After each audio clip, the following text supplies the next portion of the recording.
하나님 감사합니다. 오늘도 저희들이 당신 앞에 나왔습니다. 우리가 복음을 정확하게 직면하고 또 우리 하나님을 정확하게 직면하고 그러므로 우리를 돌아보는 그런 시간 되기를 원합니다. 우리가 주님을 바라보고 또 주님을 내 마음 가운데 모시고 그래서 우리 일상 가운데, 우리 삶 가운데, 우리 인생 가운데 주님 따라가고 주님과 함께 하기를 원합니다. 마음은 원인데 우리 육체가 너무 연약하고 약해서 자꾸 주님을 놓쳐버리고 잊어버리는 모습이 있습니다. 우리 교회 공동체를 통해서 또 함께하는 이 시간들을 통해서 주님을 기억하게 하시고 주님의 은혜를 기억하게 하시고 또 신앙을 기억하게 하시고 그러므로 주님 놓치지 않는 늘 주님과 함께 할 수 있는 그 은혜를 우리 모두 가운데 부어 주시옵소서. 이곳에 함께하는 분들을 축복합니다. 또 부득불 실시간 영상으로 함께하는 분들을 축복합니다. 그들 가운데 우리 모두 가운데 함께하여 주셔서 오늘 우리 가운데 말씀하시는 주님의 음성을 들을 수 있도록 인도해 주시고 그 하나님의 기준 앞에 애통하며 갈급하며 절박하며 그렇게 주님을 찾을 수 있는 주님의 은혜를 구할 수 있는 그 은혜를 모두 가운데 부어 주시옵소서. 오늘도 주님께 이 시간을 의탁합니다. 주님 우리 가운데 함께 하시고 성령님 우리 가운데 역사하여 주시옵소서. 감사합니다 주님. 사랑합니다 주님. 예수님의 이름으로 기도합니다. 아멘. 어서 오세요. 연휴라서 그런가 봐요. 코로나가 안 좋은데 한 가지 좋은 게 좀 여유가 있었는데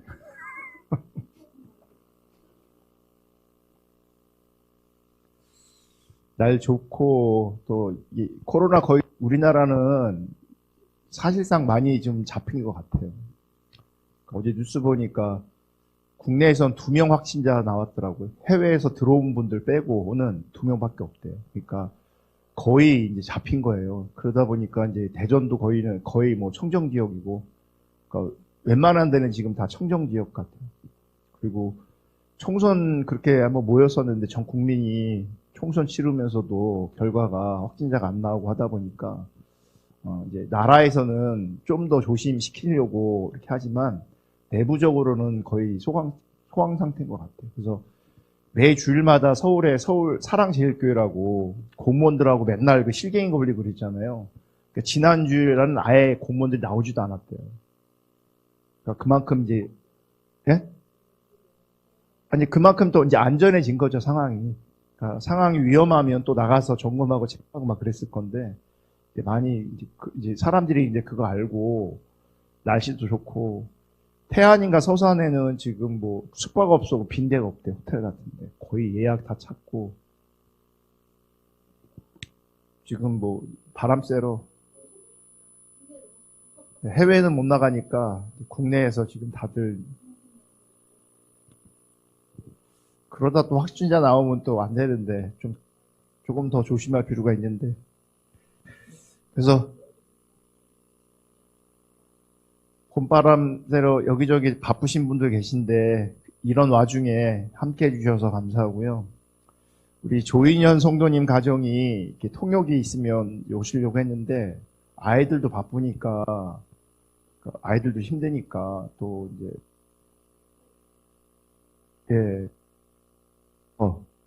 미진 자매가 집에서 이제 통역을 하려고 하는 것 같아요. 보면서 현장에 오면 제일 좋죠. 화면도 이제 영상으로 하면은 이제 화면도 좁고 하니까 작고 하니까 어려움이 있을 것. 그래도 그분들은 집에서 하신다고. 자, 오늘은 기복 신앙과 거짓에 대해서 살펴볼 건데요. 페이지는 125쪽입니다. 125쪽.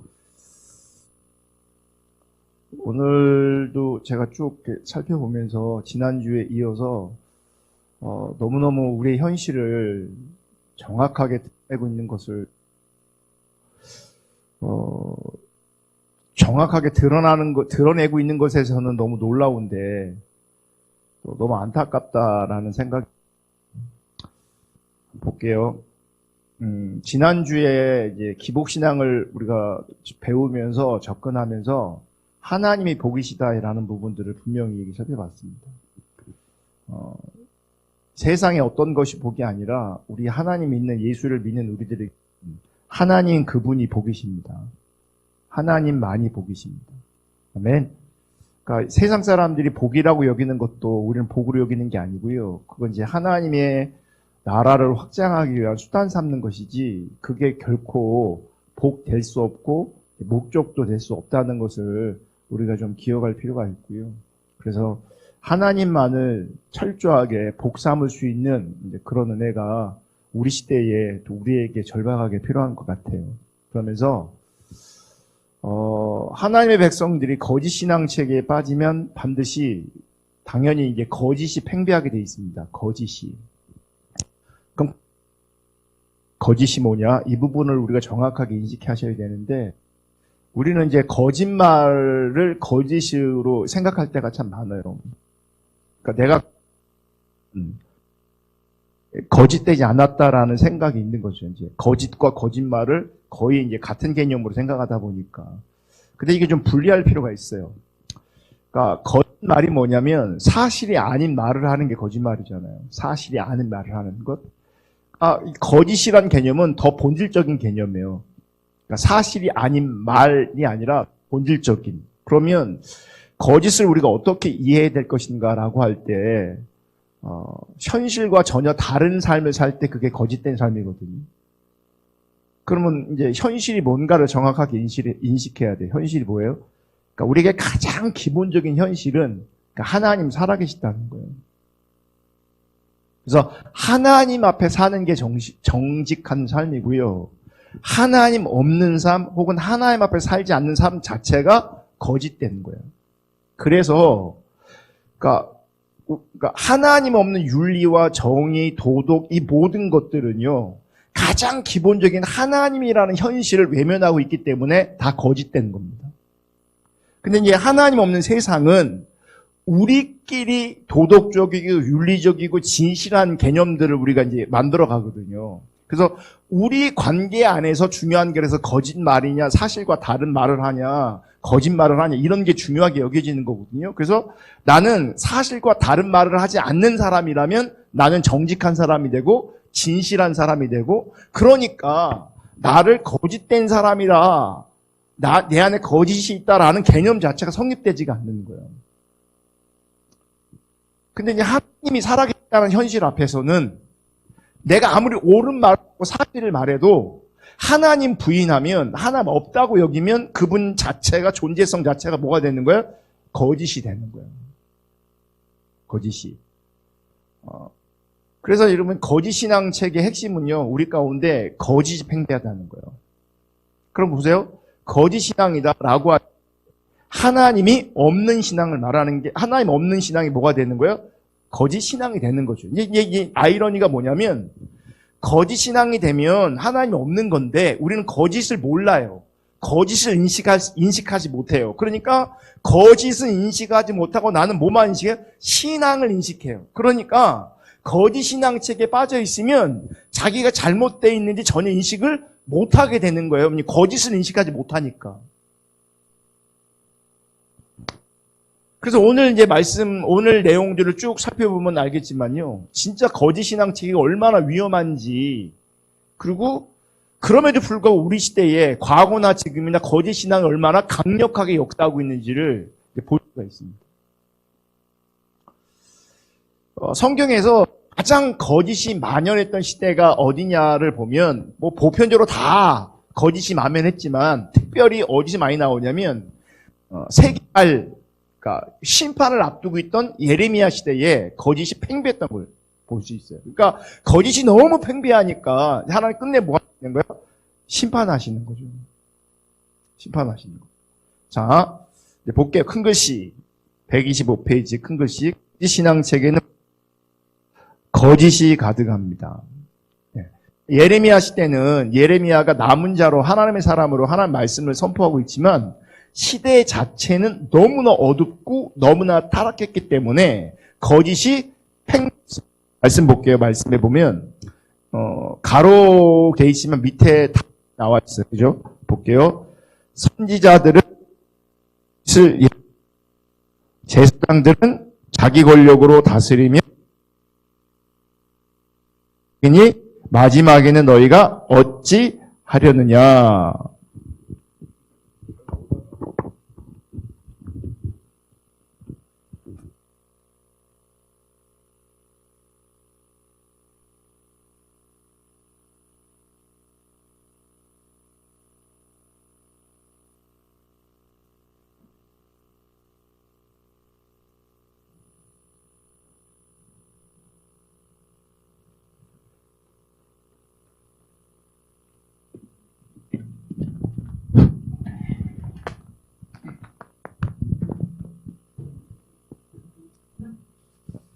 자, 선지자들은 거짓을 예언하며 제사장들은 자기 권력으로 다스리며 내 백성은 그것을 좋게 여기니 마지막에는 너희가 어찌하려느냐 하면서 선지자들은 뭘 지금 예언해요? 거짓을 예언해요. 근데 이제 문제는 백성들은 그것을 좋아한대요. 뭘 좋아한다는 거예요? 그 거짓을 좋아한대요. 그 거짓을. 제가 이제 아까 거짓을 얘기할 때 하나님 없는 현실을 말했다. 그걸 거짓이라고 했죠. 근본적으로. 그죠? 그러니까 그런 개념으로 이 거짓을 볼 때에 이 거짓이 어떤 것인가가 더 분명하게 보여요. 왜냐하면 선지자들이 예언할 때 나는 거짓을 예언했다라고 말하는 선지자가 누가 있어요? 오늘날 목회자들이 주일날이면 또 오늘같이 수요일이면 다 뭐합니까? 설교하잖아요. 설교할 때 이 목사가 선지자가 나는 지금 거짓을 선포하고 있습니다 라고 생각하고 의식하고 설교하는 사람이 누가 있어요? 본인조차도요 지금 자기가 말하는 것, 그러니까 자기 상태가 뭐 성령 충만하지 않다 뭐 이런 거는 조금 분별할지 모르겠지만 적어도 성경을 통해서 자기가 말하는 바는 거짓이 아니다라는 확신을 가지고 다 뭐 할 거예요? 설교하거나 예언할 거예요. 그럼 뭐예요? 백성들이 그 거짓을 좋아한다는 것도 마찬가지죠. 거짓말을 좋아하고 거짓된 것을 좋아하는 것이 아니라 그 내용을 좋아하는 것인데 이게 하나님의 관점에서는 그게 뭐라는 거예요? 거짓되다는 거예요. 하나님의 관점에서. 밑에 거. 이는 그들이 가장 작은 자로부터 큰 자까지 다 탐욕을 부리며 선지자로부터 제사장까지 다 뭐 한다고요? 거짓을 행함이라 돼 있어요. 그러니까 선지자부터 작은 자부터 큰 자까지 탐욕을 부리고요. 다 제사장까지 모든 사람들이 다 거짓에 포함되어 있다는 거예요. 거짓을 행한다는 거죠. 근데 아까 제가 반복적으로 말하지만 실제 그런 자리에 있는 사람들은 자기가 거짓되다, 거짓을 말하고 있다, 거짓을 행하고 있다라는 인식 자체가 없어요. 없어요. 그래서 심각한 거예요. 그래서 밑에 거.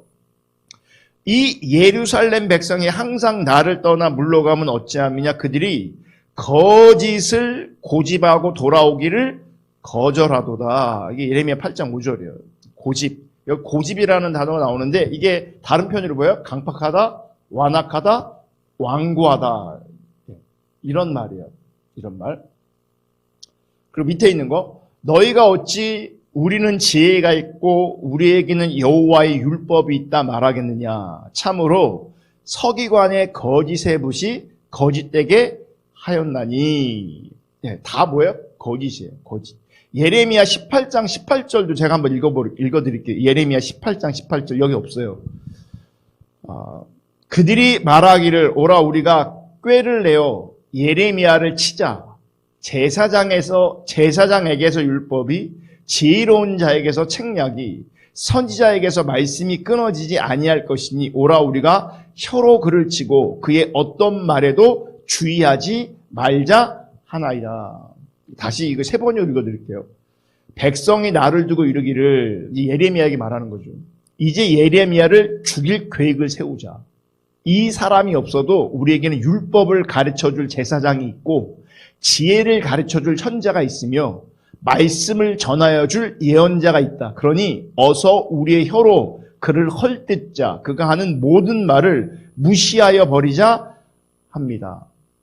이거 보세요. 예레미야도 하나님 말씀을 선포했고 그 시대의 당대 팽배한 다수죠. 보편적으로 다 거짓 선지자들, 거짓 제사장들이었는데 그들도 뭘 가르쳐요? 율법을 가르쳐요. 하나님의 말씀을 가르쳐요.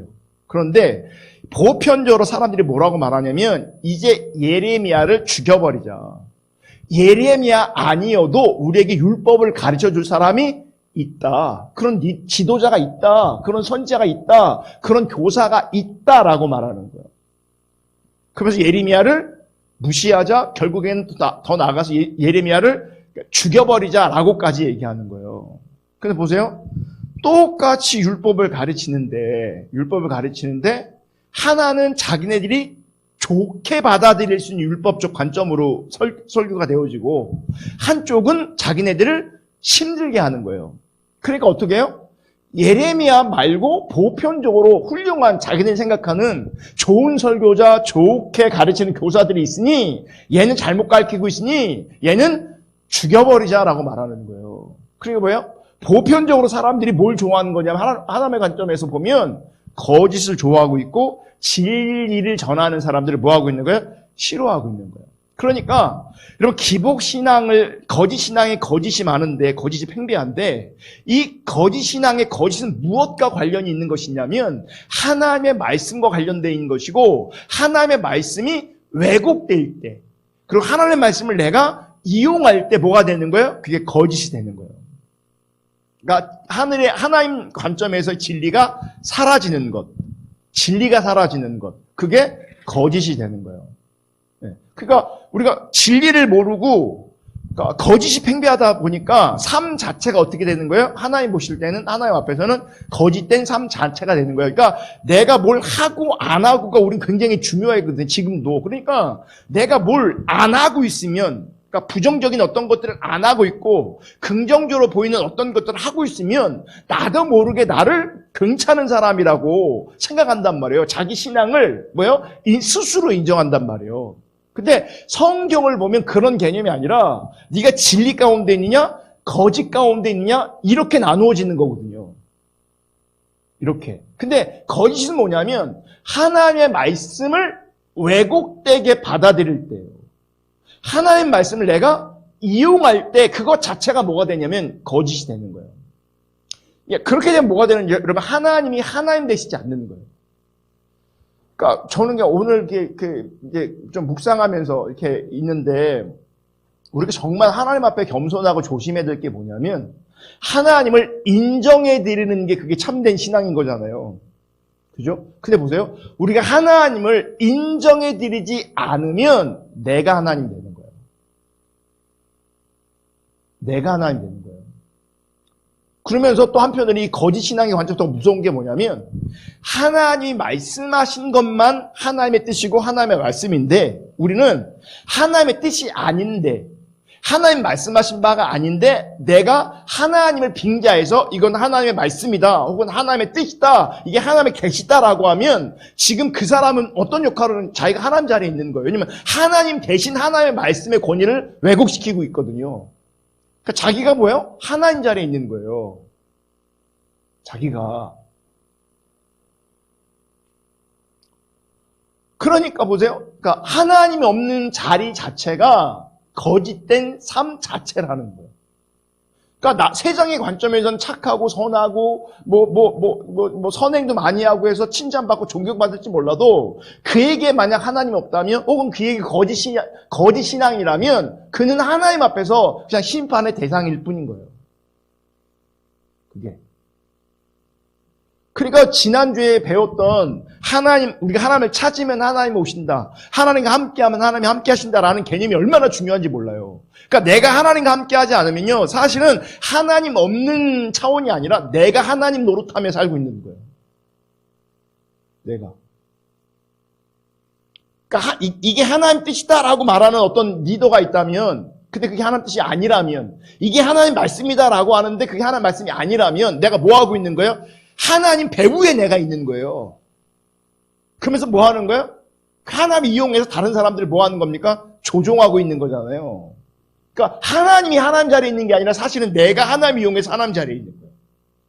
하나님 계시를 가지고, 성경을 가지고, 말씀을 가지고.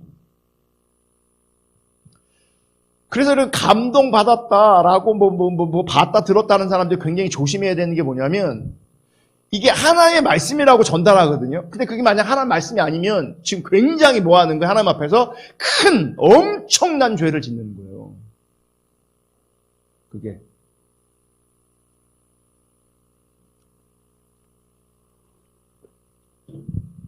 (126페이지) 거짓의 의미.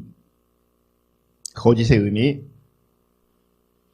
첫 번째, 우린 거짓하니까 뭔가 틀린 거를 얘기해요. 교리가 잘못된 것을. 근데 성경은요, 그러니까 성경을 통해서 이단이 나오긴 했지만 성경 안에서 언급되고 있는 것은 이단을 말하는 것이 아니에요. 구약이나 신약이나. 무슨 얘기인지 알겠죠? 그러니까 보세요. 우리는 거짓하면 항상 뭐를 생각하냐면 이단을 생각해요. 교리가 틀린 거, 교리가 잘못된 것을 얘기하거든요. 근데 구약도 마찬가지고 예수님 시대도 마찬가지인데 그들이 하나님의 관점에서 보면요. 정통이라고 하는 사람들이 다 하나님께서 뭐라고 말하냐면 거짓 신앙이라고 말해요. 그렇잖아요. 아까 조금 전에 예레미야 18장 18절도 예레미야 주기자라고 하면서 우리 가운데 율법을 가르칠 사람이 있다. 우리 가운데 예언해 줄 사람들이 있다라고 할 때 그 사람들이 이단이 아니에요. 다 뭐예요? 그 문화 안에 정통 안에 있던 사람들인 말이에요. 정통 안에. 예수님이 상대했던 바리새인들이요. 이단이 아니에요. 정통 안에 있던 사람들이에요. 다. 그죠? 그러니까 이단은 정말 잘못된 거예요. 이단은 정말 거짓된 거예요. 신천지를 포함해서 통일교도 하나님 교회든 이단은 무조건 잘못되어 있는 거예요. 무조건. 그러니까 이단에 있으면 무조건 뭐예요? 빼내와야 되는 거예요. 네. 근데 어쨌든 그분들은 본인들이 인정 안 할지 몰라도 기독교 내 안에서는 신천지 같은 경우 우리 나라 안에서는 뭐예요? 이단이에요. 이상한 집단이란 말이에요. 그죠? 그죠? 그럼 보세요. 신천지가 아닌 우리는 그럼 뭐래요? 우리는 어떤 마음이 있어요? 어떤 생각이 있어요? 우리는 거짓이 아니다. 우리는 옳다. 우리는 정통이라는 개념이 자연스럽게 생겨나는 거죠, 이제. 우리 틀리지 않다. 근데 성경이 말하는 거짓이라는 개념은 교리가 잘못된 것을 말하는 게 아니라는 거예요. 아니에요. 그 뭐가 문제인 거예요? 뭐가 문제가? 하나님이 없는 게 문제인 거죠. 하나님이 없는 게 문제인 거예요. 근데 문제는 이 거짓 신앙은 교리는 옳은데 하나님이 사실은 없는데 자기들은 하나님이 있다고 얘기하는 거예요. 그러니까 믿는다라는 개념 자체가 어떻게 하느냐? 왜곡되어 있는 거예요. 그러니까 율법주의를 우리가 배워서 알겠지만 이 왜곡된 신앙의 이해 혹은 거짓 신앙의 이해 안에는 뭐냐면 믿는다라는 개념이 뭐냐면 내가 당신이 살아계심을 혹은 존재함을 인정해 드립니다. 그러면서 뭐 하는 거야? 자기 의를 가지고 지금 존재하고 있는 혹은 살아있다고 하는 그 신 앞에 의식을 가지고 접근하는 거예요. 의식을 가지고. 근데 그런 개념은 거짓 신앙이라는 거예요. 성경이 말하는 참된 신앙이 아니라는 거예요. 아니에요. 근데 우리 이제 신앙이 왜곡돼, 믿음에 대한 개념이 왜곡돼 있으니, 그러니까 왜곡된 믿음에 대한 개념을 가지고 신앙생활을 하고 있으니 자기는 틀렸다라고 전혀 인식을 못하는 거예요. 왜냐하면 자기가 가지고 있는 그 신앙의 개념에 좀 충실하고 있기 때문에, 열심을 내고 있기 때문에. 그리고 그 시대마다 우리 시대라면 그 문화 안에서 그 공동체 안에서 그 왜곡된 믿음에 대한 개념이 인정받고 있거든요. 통하고 있거든요. 그러니 아무도 정확하게 성경을 통해서 하나님의 길과 진리, 하나님의 기준, 하나님의 관점을 보지 못하면 대부분의 많은 사람들은요, 왜곡된 신앙의 자리에 있을 수밖에 없어요.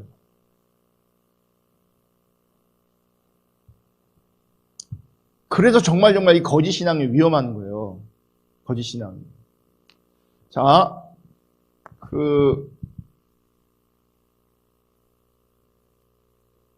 예레미야 6장 13절 14절 볼게요. 성경에 보면. 성경 예레미야 6장 13절 14절 시작. 이는 그들이 가장 작은 자로부터 큰 자까지 다 탐욕을 부리며 선지자로부터 제사장까지 다 거짓을 행함이라. 그들이 내 백성의 상처를 가볍게 여기면서 말하기를 평강하다 평강하다 하나 평강이 없도다. 여기서 말씀해 보면 하나님은 무엇을 두고 선지자들과 제사장들이 거짓을 행했다고 말하고 있어요? 그들이 내 백성의 상처를 가볍게 여기면서 말하기를 어떻게 한다고요? 평강하다, 평강하다, 평강하다 라고 하는 것을 뭐라고요? 거짓이다 라고 말해요. 그러니까 여기서 중요한 게 뭔지 아세요? 하나님의 관점과 그 시대의 제사장들, 리더 선지자들의 관점이 다른 게 뭐냐면 하나님은 그 당시에 이스라엘 백성들의 영적인 상태를 굉장히 심각하게 봤어요. 심각하게 진단했어요. 근데 실제 그 시대의 영적인 그 종교 지도자들은 제사장이나 이 선지자들은 백성들의 영적 상태를 정확하게 진단하지 못했어요. 그러니까 어떻게 여겨요? 가볍게 여겼어요. 그러니까 목회 대상이잖아요. 목회 대상들인데 백성들이 내가 하나님께로 인도에 가야 되는데 이분들의 영적 상태를 심각하게 인식하지 못했어요. 그것을 성경은 뭐라고 표현하고 있냐면 가볍게 여겼다 그랬어요. 그러니까 가볍게 여기면서 그들이 전한 메시지의 핵심은 뭐냐면 평강하다, 평강하다, 평강하다. 우리가 하나님 잘 믿으면 하나님이 복 줄 거야. 잘 되게 해줄 거야. 이런 거거든요. 여기서 평안은 뭐냐? 마음이 그냥 편한 상태를 말하는 것이 아니라 샬롬을 말하는 거거든요. 뭐냐면 하나님이 오셔서 다스리시고 통치하셨을 때 우리 가운데 무엇이 있냐면 샬롬, 그게 평강이라고 말하는 거거든요. 그러니까 외적인 환경이 편한 것이 편한 게 아니에요. 내 마음이 편한 게 아니에요. 하나님이 통치가 있을 때 그게 뭐예요? 그게 진정한 샬롬이 되어지는 거죠. 그러니까 하나님께서 원하시는 것은, 그러니까 제가 하나님 앞에 하나님 통치 아래 있으면 저는 뭐예요? 샬롬해. 근데 이 하나님의 평강이 나 개인으로 끝나는 것이 아니라 확산되어져서 이 하나님의 평강이 우리 가정 가운데 또 우리 교회 가운데 우리 지체들의 가정 가운데 함께하게 일어나는 거죠.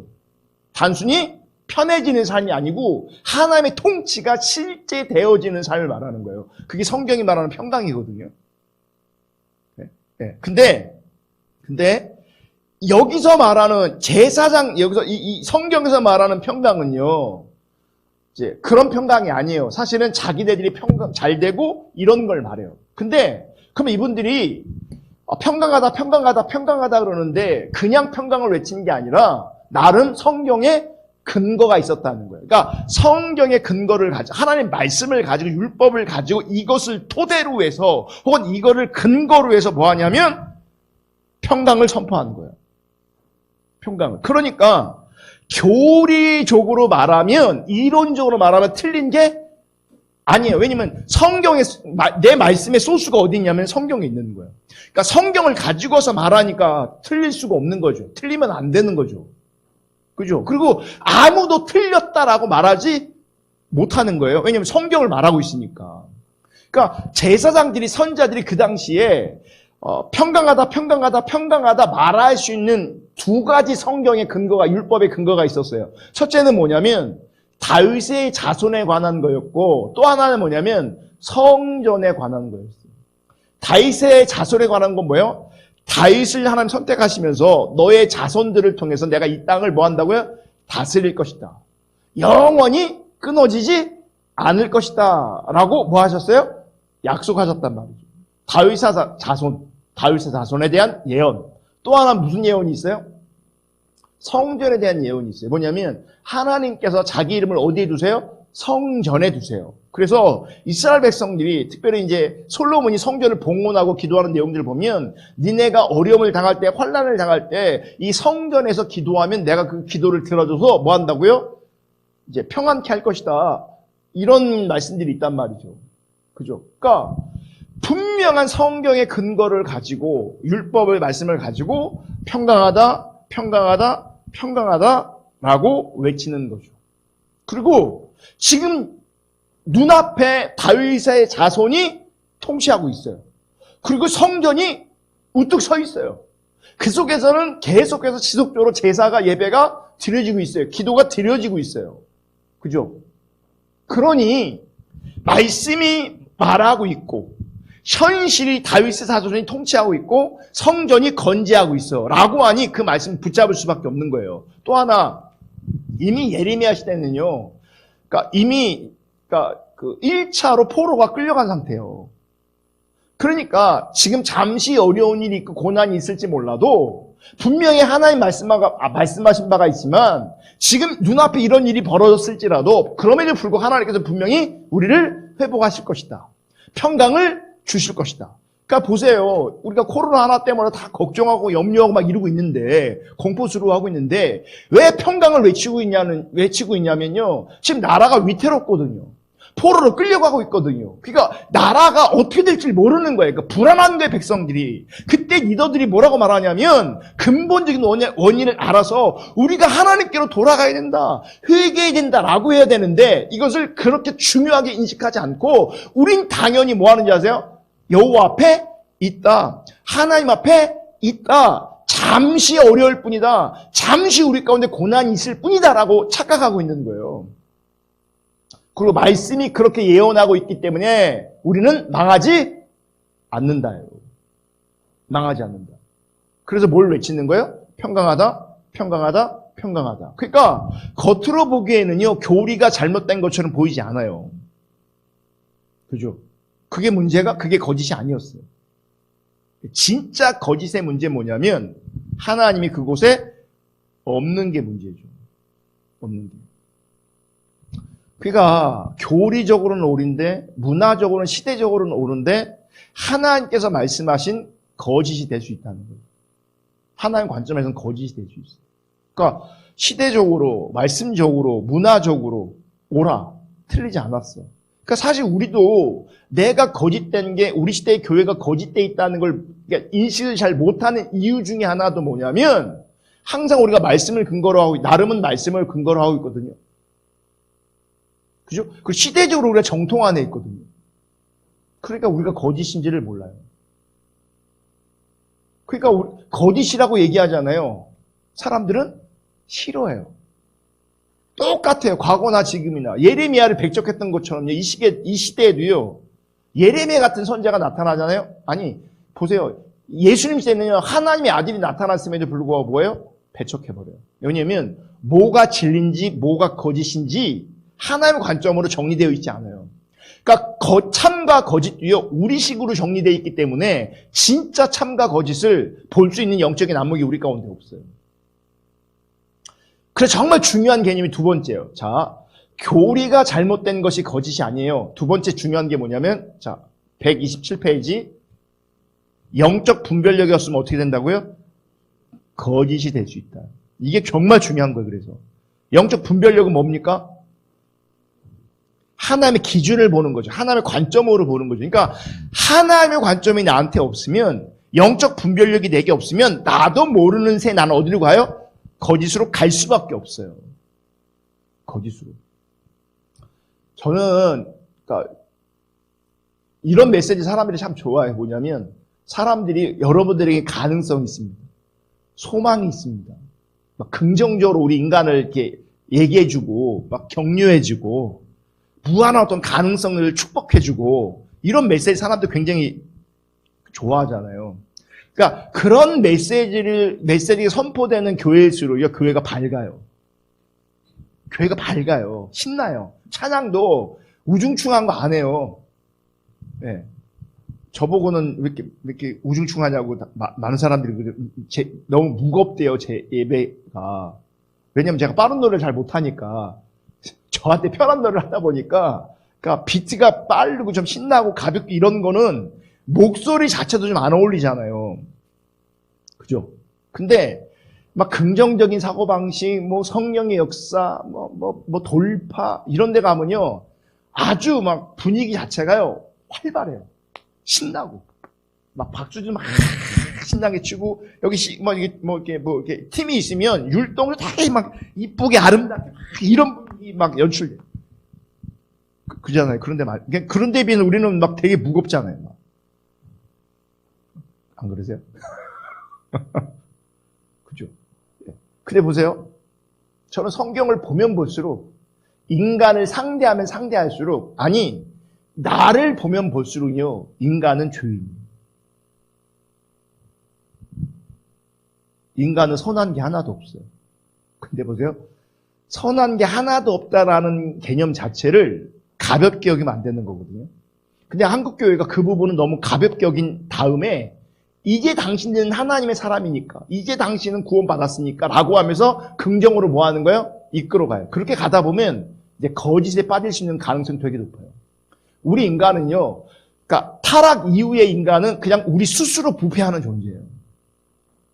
스스로 부패해요. 그러니까 내비두면 다 어떻게 되는 줄 아세요? 진짜 하나님 붙잡지 않으면 거짓으로 가게 돼 있어요. 뭐 특별한 노력하지 않아도 돼요. 가만히 있어도 돼요. 거짓으로 가요. 우리는 그래요. 그러니까 제가 이제 목회하면서 말씀을 이제 가르치고 하면서 보는 게 뭐냐면, 그러니까 하나님을 찾는 그 영역에 열정과 노력과 에너지를 쏟지 않으면 거짓으로 가요. 잘 들으세요. 이것도 이제 나중에 이제 그런 표현을 제가 또 한 번 더 할 건데, 말 그대로 순전하게 하나님을 찾는 열정이어야 되는 거예요. 어떤 사람들은 자기 열정인데 그 자기 열정을 가지고 하나님 찾고 있다고 또 착각할 수 있거든요. 그런 경우는 여전히 어떻게 돼요? 거짓으로 가요. 여전히. 그러니까 정말 순전하게 하나님 그분을 향한 열망이 우리 가운데 있을 때에 그나마 성령이 역사하셔서 조금씩 하나님 중심적으로 진리 가운데로 행할 수 있는 그 은혜가 부어지는 거예요. 아멘. 그래서 정말 중요한 게 뭐냐면 영적 분별력이에요. 그러니까 영적 분별력은 그냥 생기지 않아요. 하나님을 찾아야 돼요. 여러분 기억하시는지 모르겠지만 여기 순서에 상관없이 우리가 영적 분별력을 먼저 땡겨와서 잠깐 배웠는데 언급했는데, 영적 분별력이 주어지는 아주 중요한 요소가 뭐예요? 관계인데요. 하나님 얼굴을 구하는 거예요. 그분을 찾는 거예요. 그분을 안 찾잖아요. 사실 아무것도 안 돼요. 마음만 먹으면 아무것도 안 돼요. 실제 뭐 해야 돼요? 찾아야 돼요. 이번에 제가 월요일날 우리 교육자 올레가 있어서 갔는데 코로나 때문에 한 달 못 모였고 3월달 못 모였어요. 그러니까 2월달 말에 모이고 3월달 못 모이고 지금 4월달 말에 모인 거잖아요. 근데 그 2월달에 제가 인식을 못했는데 2달 만에 어떤 목사님이 살이 한 8kg 빠져갖고 왔어요. 쫙 빼갖고 왔어요. 우와! 배도요 막 뿔룩 나왔었거든요. 뿔룩 나오고 막 그랬는데 배도 쑥 들어가고, 그러니까 얘기 들어보니까 한 8kg 막 뺐대요. 그러니까 다이어트 했어요. 식이요법하고 운동하고. 보세요. 살 빼야지 한다고 빠지지 않아요. 절박하게 내 살이 이제 빠졌으면 좋겠다 갈망한다고 살 빠지지 않아요. 그잖아요. 아니, 그런 식으로 살 빠진다면 누가 살찌겠어요. 좀 살쪄도 간절하게 원하면 쑥 들어가면 얼마나 좋겠어요. 그런 거는 그런 일은 세상에 없어요. 없어요. 그러니까 이분 얘기 들어보니까 이제 하루 두 끼 먹고, 그 두 끼도 밥 안 먹고요. 그분은 이제 두부랑 계란이랑 뭐 이런 거 갈아서 먹고, 뭐 식초도 물에 희석해서 먹고, 뭐 이런 식으로 먹더라고요. 그러면서 이제 운동하고. 속 빠졌어, 진짜. 와. 아니, 이제 또 다시 먹으면, 우리가 그랬어요. 근데 다시 돌아올 수 있다고. 먹으면 어떻게 되는 거예요? 또 돌아오는 거죠, 이제. 근데 어쨌든, 다이어트도 마찬가지고 운동도 마찬가지고 공부도 마찬가지고 실제 내가 뭐 해야 돼요? 해야 되는 거예요. 안 하면 아무 일도 일어나지 않아요. 아무 일도 일어나지 않아요. 보세요. 우리 가운데 하나님 앞에 신앙적인 관점에서 사실 아무런 일이 벌어지지 않는다? 하나님 안 찾는 거예요. 안 찾는 거예요. 안 찾으니까 아무런 일이 벌어지지 않는 거죠. 그러니까 고작 우리가 한다는 게 교회 와 설교 드리면서 신앙이 저런 건데 저렇게 신앙생활 해야 되는 건데 나를 보면 틀렸는데 이러고만 있는 거죠. 그러면 아무런 일이 없어요. 아무런 일이 일어나지 않아요. 정말 하나님을 찾아야 돼요. 그럼 보세요. 나한테 아무런 일이 일어나지 않는다? 나도 모르는 새 듣기는 진리를 듣고 있는데 신앙의 본질을 듣고 있는데 그죠? 그러니까 이거죠. 이제 예레미야 설교를 듣는데 혹은 예수님의 설교를 듣는데 나는 돌이켜지지 않는 거죠. 왜냐하면 나한테 아무런 일이 벌어지지 않으니까. 내 안에서.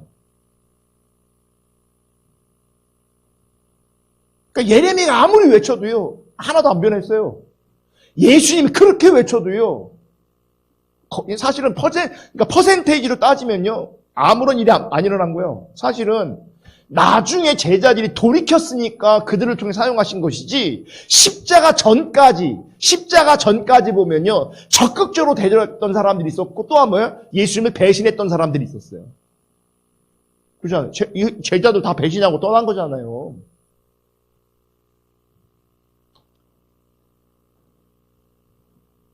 예? 그죠? 여자들이 많이 좀 감추어져 있었는데 사실은 여자들이 정말 대단했어요. 그리고 그 시대에 그 성경이라는 문서 안에 그 여자가 그런 식으로 등장한 건요. 그러니까 하나님은 성경은 신앙은요 여성 동지들을 굉장히 위대하게 평가한 거예요. 그러니까 우리 시대만큼 높일 수는 없지만 그 시대의 문화 안에서 그만큼이라도 이렇게 기록한 것은요 엄청난 거예요. 정말 엄청난 거예요. 어쨌든 영적 분별력이 없으면 뭐가 된다고요? 거짓이 된다. 이 얘기는 우리가 하나님 안 찾으면 거짓이 돼요. 하나님 안 찾으면 거짓이 돼요.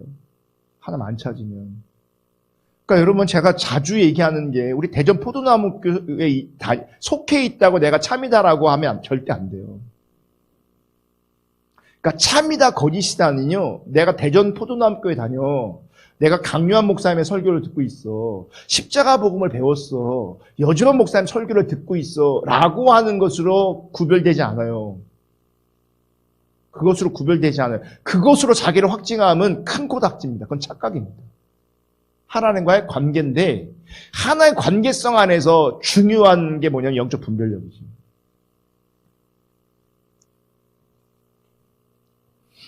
자 보세요. 이제 우리가 타임머신을 타고 예레미야 시대로 돌아간다고 보세요. 그때 지금 우리가 거짓 선지자라고 말하지만 그 당시는요 훌륭한 선지자고 훌륭한 제사장들이 그냥 그죠. 그러니까 오늘날도 제가 여러 번 만나면 참 안타까운 게 뭐냐면 이런 영적 분별력이 없으니까 자기네 교회 자기네 교회 어떤 목사님을 그냥 훌륭한 주의 종으로 그냥 당연시하는 사람들이 우리 시대에 너무 많아요. 그러니까 제가 볼 땐 거짓 신앙에 쪄들어 있는 교회인데 그 목사님이 거짓 신앙을 그냥 전하되 강력하게 전하고 있는데도 불구하고요. 그 안에 있는 많은 성도들은요. 하나님의 사람으로 주의 종으로 훌륭하게 대접하고 섬기고 있어요. 보세요. 똑같이 우리가 타임머신 타고 예레미야 시대 돌아갔는데 그 시대의 훌륭한 리더들이야. 그들이 율법을 가르쳐주고 있고 제사를 인도해주고 있어.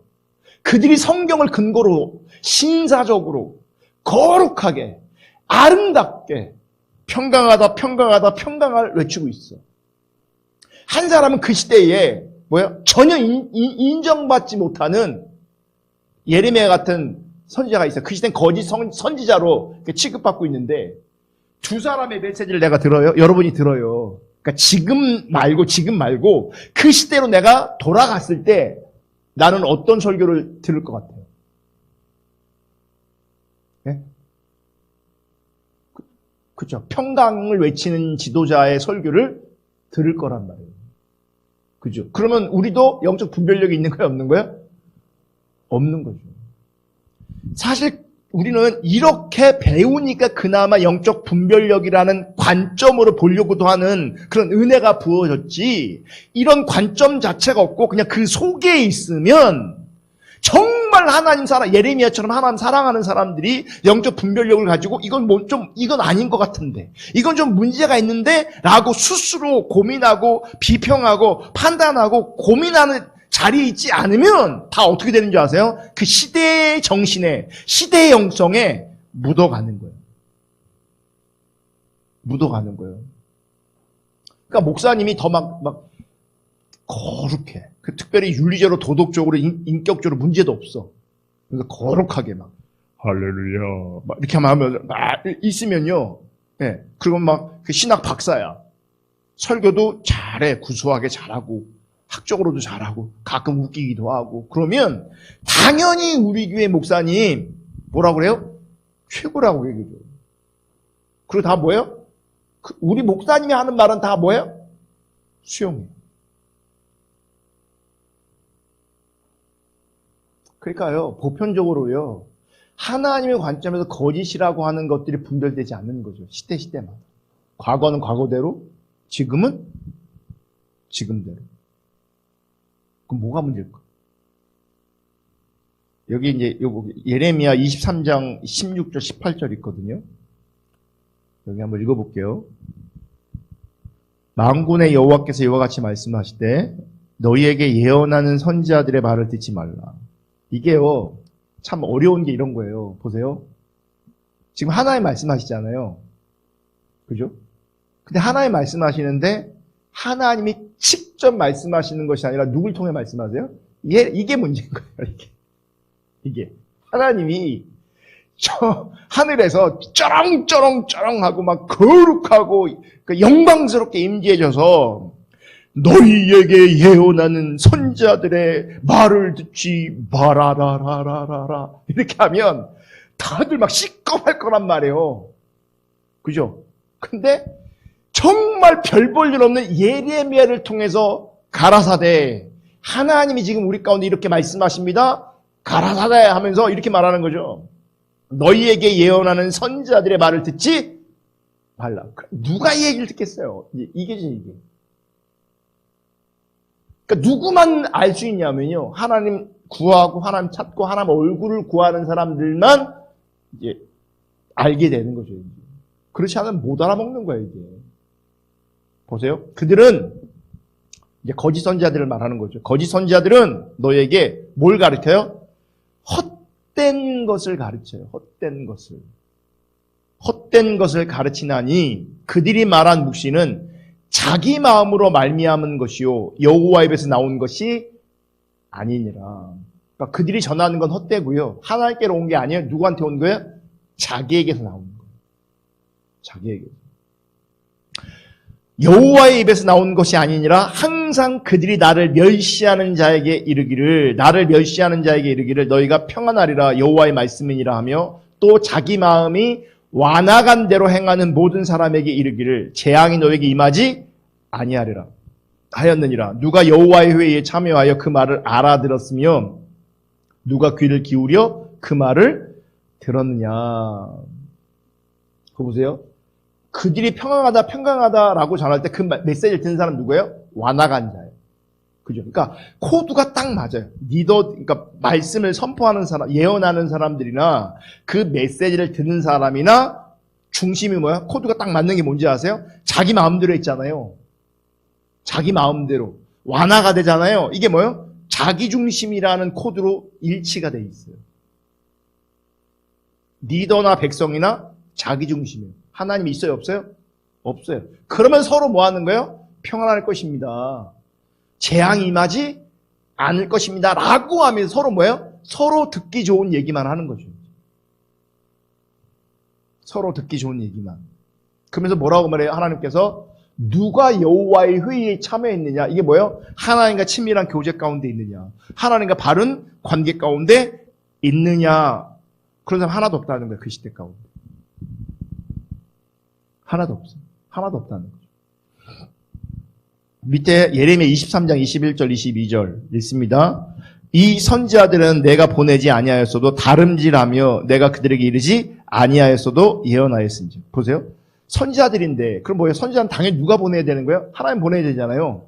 그럼 하나님이 근데 뭐라고 말해요? 보내지 않았대요. 그럼 보세요. 여기 나오는 선지자들은 어떤 선지자들인 거예요? 그 시대의 문화가 양산하는 선지자인 거예요. 근데 보세요. 이 사람들은 선지자로 그러니까 제사장이든 그러니까 제사장은 뭐 이게 그 대물림 되는 것이지만 선지자는요. 이게 사명이 있어야 되는 거잖아요. 그죠? 여러분 사명자는 예나 지금이나 개념 자체가 아무나 하면 안 되는 거잖아요. 그죠? 그럼 이 사람들이 선지자로서 그 사역을 감당하려면 반드시 그냥 난 할 거 없으니까 그냥 선지할까? 이런 식으로 선지자 된 거 아니잖아요. 나름은 뭐예요? 과정이 있었을 거란 말이에요. 그죠? 그리고 보세요. 그 선지학원이 선지동산이라는 표현을 하거든요. 선지동산. 이 선지동산이 뭐예요? 신학교를 선지동산이라고 말해요. 왜 그러냐면 엘리야 시대에 보면 엘리야가 후배 양성했잖아요. 거기에 보면 선지학교, 선지동산 이런 말이 있어서 그걸 우리 신학교에서 기도할 때 많이 얘기하거든요. 다시 말하면 선지자를 양성하는 학교가 있었어요. 신학교처럼. 그죠? 그럼 그 신학교는 아무나 가나요? 아니잖아요. 아무나 가는 게 아니잖아요. 나름, 그러니까 보편적으로 특별한 케이스 말고, 그러니까 우리 신학교 갈 때만 해도요, 떠밀려서 온 분들이 있었어요. 부모가 막 가라 그래서 온 사람도 있고. 근데 보편적으로는 하나님 인격적으로 만나고, 은혜 받아서, 소명 받아서 신학교 오는 거잖아요. 그죠? 근데 보세요. 그렇게 그런 과정을 거쳤으면서도 이 성경의 관점 뭐라 하는지 아세요? 내가 보낸 게 아니다 그런 거죠. 그럼 뭐예요? 그런 것조차도요. 그 시대 안에 종교 안에 얼마든지 있을 수 있는 일이라는 거죠. 그러니까 내가 받은 사명이 하나님께 온 게 아닐 수 있는 거예요. 우리는 내가 막 뒤집어져 갖고 뭔가 은혜 받은 경험이 있고 뭔가 깨달은 것도 있는데 그럼에도 불구하고요. 그게 하나님과 상관없을 수 있다는 거예요. 내가 보내지 않았대요. 선지자들은 내가 보내지 않았대요.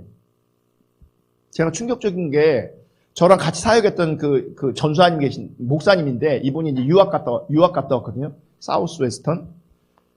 이분이 수업 시간에 이제 교수가 그러더래요. 여러분 하나님 콜링이 있어서 신학교 오신 분들 손 들어보라고. 그러면 사실 대부분 손 들 거 아니에요. 대부분이. 그죠? 근데 그분이 뭐라 그러는지 아세요? 그분이 여기 이 대부분의 사람들은 여러분들 하나님의 음성을 듣고 왔다고 하지만 내가 볼 때는요. 그게 하나님의 음성이 아닐 가능성이 되게 높다. 하나님이 안 불렀는데도 왔는 사람이 되게 많다고. 그럼 그분들은 뭐예요? 그분들이 들었다는 건 뭐예요? 그분들이 받았다는 건 뭐예요? 여러분 이게 정말 중요해요. 이게 그 영적 분별력 하나님과 바른 관계가 중요한 게 뭐냐면 선지자들은 내가 보내지 아니하였어도 다름질하며 내가 그들에게 아니하였어도 뭐 한대요? 예언하고 있어요. 여러분 기억하세요. 이분들이 사기꾼이 아니에요. 그 당시에 제사장들이, 그 당시에 서기관들이, 그 당시에 이 선지자들이 사기꾼이 아니에요. 그 시대의 신앙에 충실한 거예요. 그 시대의 신앙, 그 신앙에, 그러니까 그 시대의 문화적 신앙에 충실한 거예요. 그러니까 하나님 말씀하지 않아도 뭐예요? 말씀처럼 들리는 게 있어요. 제가 사역 갔다가 깜짝 놀란 게, 그러니까 개인적인 어떤 경험인데, 제가 그때 화요 집회 설교하고 내려왔는데 한 가족들이 쭉 왔어. 그러니까 내가 이제 대전으로 내려가야 되니까 사역 끝나고 내려가야 되니까 설교 마치고, 근데 그분들이 저를 붙잡았어요.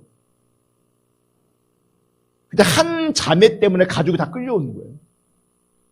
그러니까 이 사람이 밤에 하나님 음성 들었다, 뭐가 이렇게 음성이 들리면요, 그거를 교인들한테 문자로 다 돌리는 거예요. 하나님 지금 이렇게 말씀하신다. 그러니까 새벽 1시에 띡띡띡띡 오면서 얼마나 막, 이게 한두 번이 그것도 너무 자주 막, 새벽에 막 2시, 3시, 1시, 3시 뭐, 이런 것도 없는 거예요. 그리고 뭐 감동이 있으면 가족들한테 하나님 이렇게 말씀하셨대. 이거 해야 된다고 막.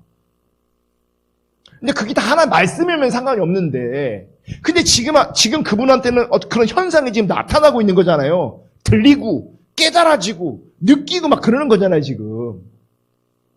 그죠?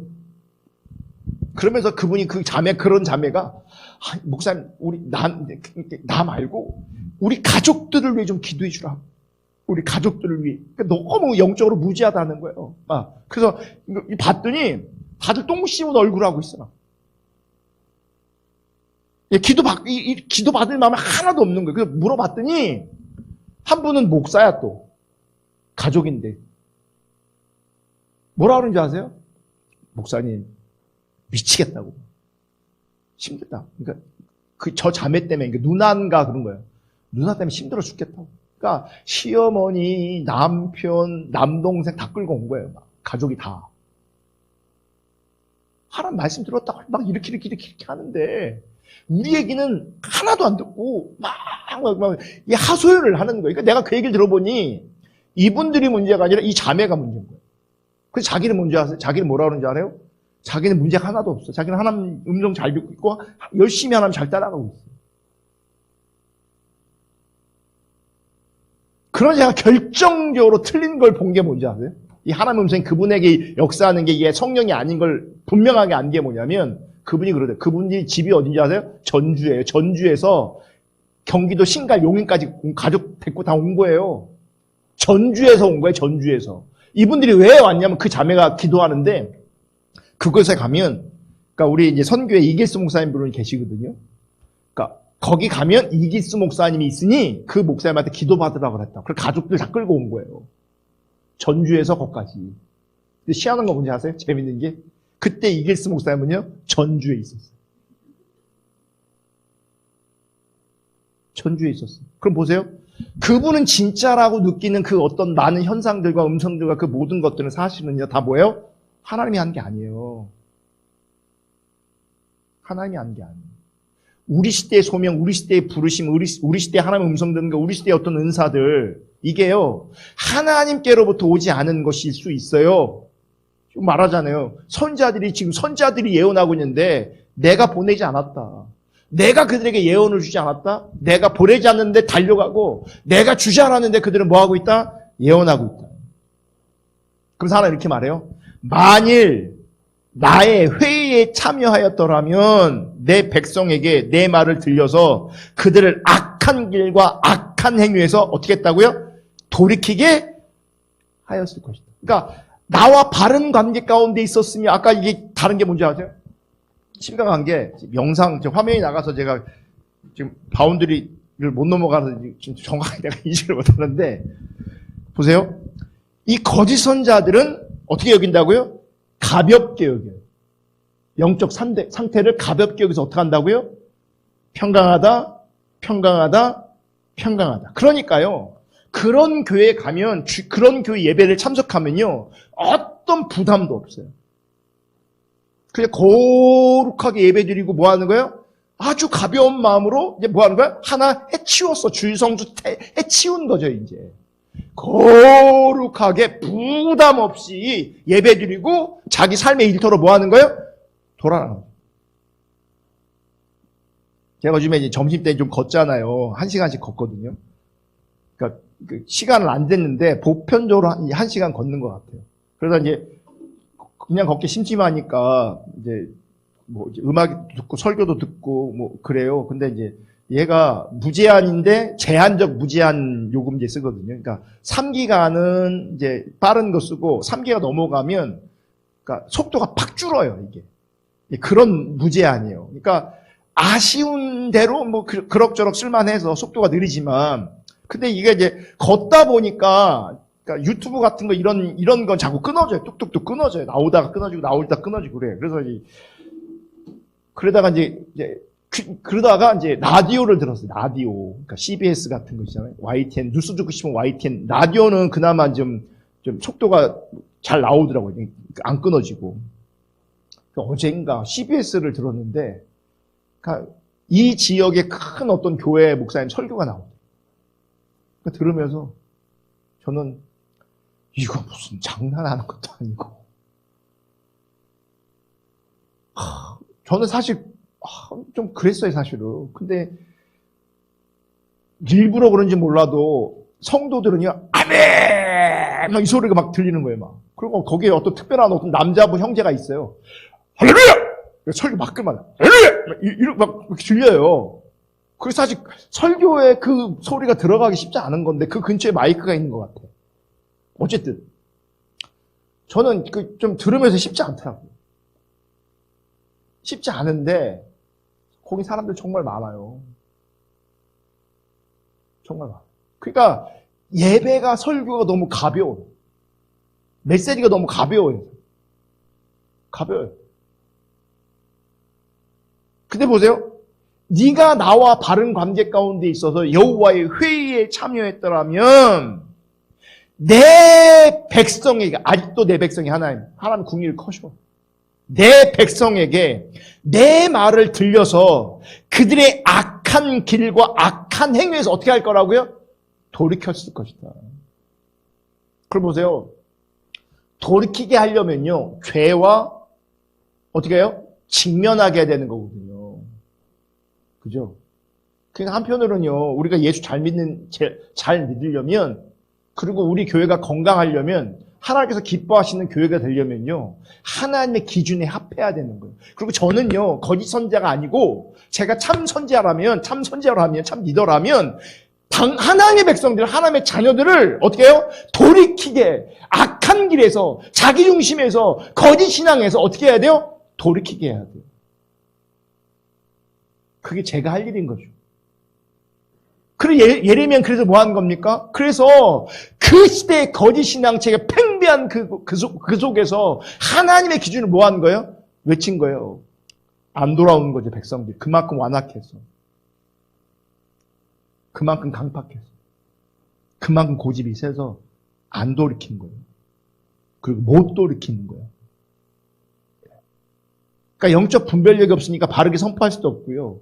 영적 분별력이 없으니까요, 들을 기도 없어요. 그러니까 뭐예요? 돌이킬 수도 없고, 돌이킬 수 없으니 회개조차도 안 되고, 도리어 거꾸로요, 자기네들은 지금 잘하고 있다고 생각해요.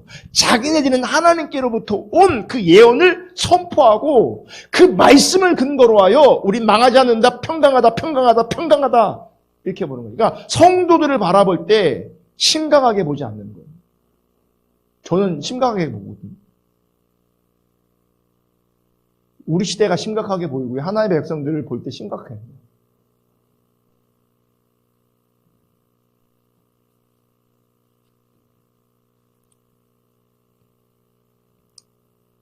그래서 여러분 영적 분별력이 중요한 거예요. 영적 분별력. 할렐루야. 정말 다른 것보다도 하나님 사랑하고 하나님 알고 하나님 얼굴 구해서 그분의 관점이 우리 가운데 부어져야 돼요. 그분의 관점이. 아멘. 그래서 보세요. 이게 거짓 신앙의 특징은 뭔지 이런 거예요. 성경을, 그러니까 율법을 내가 뭐예요? 가져와서 율법을 가지고 가르쳐요. 그죠? 근데 내용이 뭐예요? 평강하다. 그러니까 그게 나한테 좋은 거잖아요. 그러니까 백성들은 뭐야? 그걸 듣고 붙잡아요. 근데 모양적으로 성경이니까 이게 잘못됐다라는 관점 자체가 없어지는 거죠. 그죠? 근데 지금 영적 분별력은 이거예요. 성경을 말하고 있느냐를 보면 안 되고요. 그죠? 뭘 봐야 되냐면, 말씀하신 분을 붙잡아야 됩니다. 그러니까 말을 붙잡는 게 아니라 말씀하신 분을 붙잡아야 되는 거예요. 그러니까 말만 붙잡으면 거짓될 수 있는 거예요. 봐요. 성경을 붙잡았잖아요. 율법을 붙잡았잖아요. 분명히 약속한 것들을 내가 뭐하고 붙잡았잖아요. 그걸 가르쳤고 선포했고 그걸 아멘으로 받았단 말이에요. 근데 뭐야? 그게 거짓이라고. 그게. 그러니까 이런 게 있어요.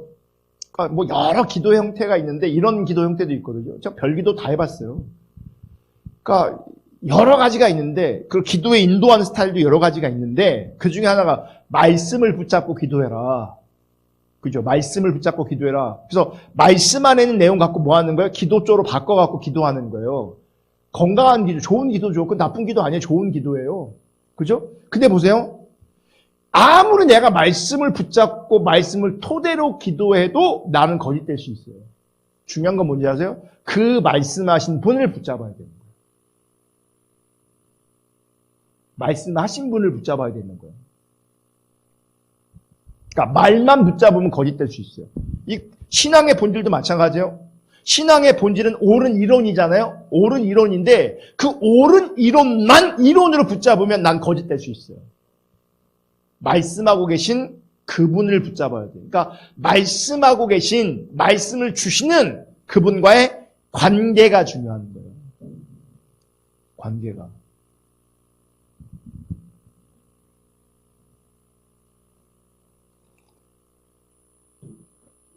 그러면 이제 이런 질문이 나올 수 있어요. 그럼 목사님, 아까 말한 다윗의 자손을 향한 예언, 성전을 향한 예언은 어떻게 되는 겁니까?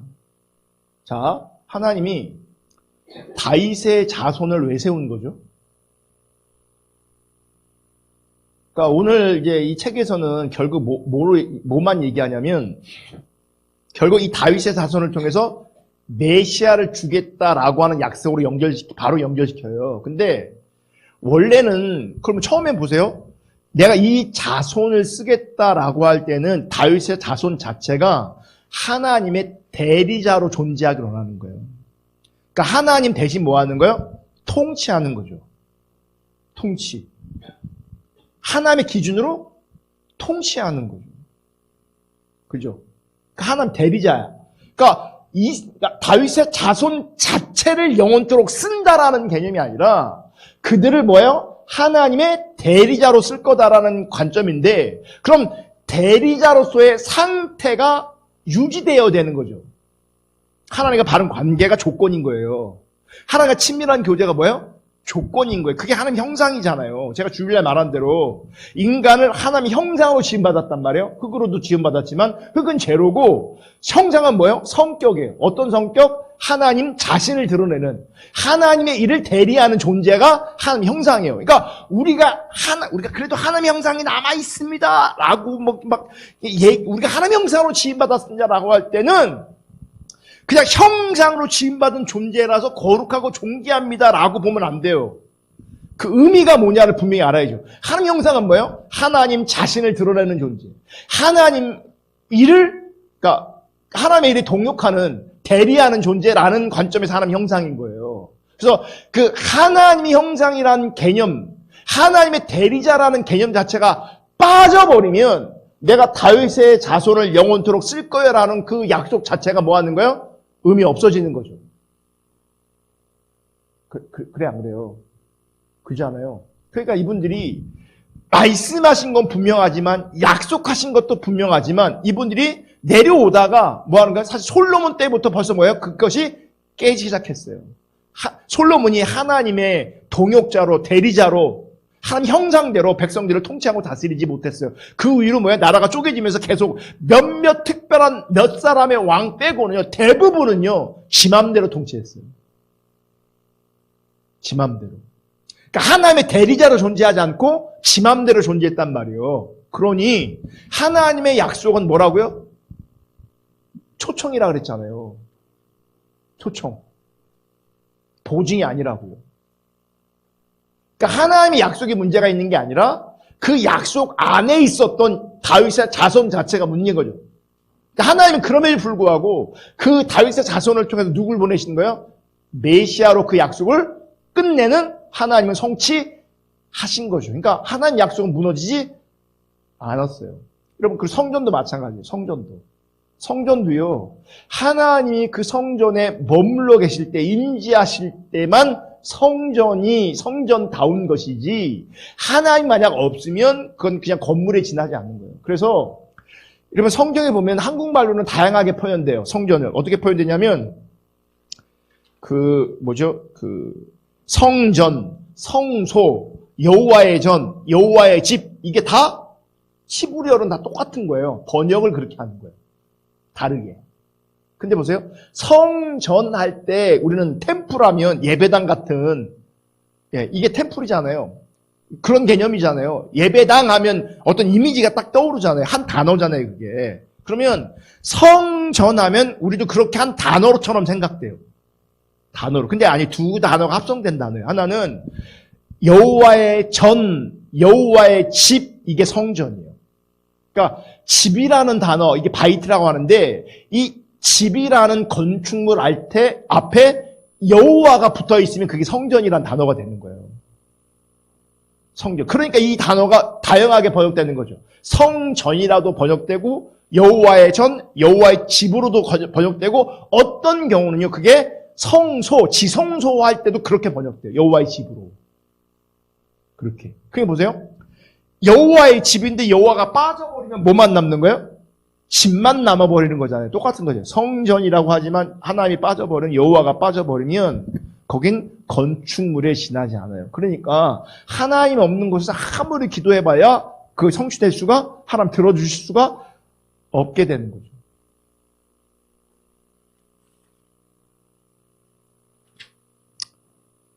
아멘.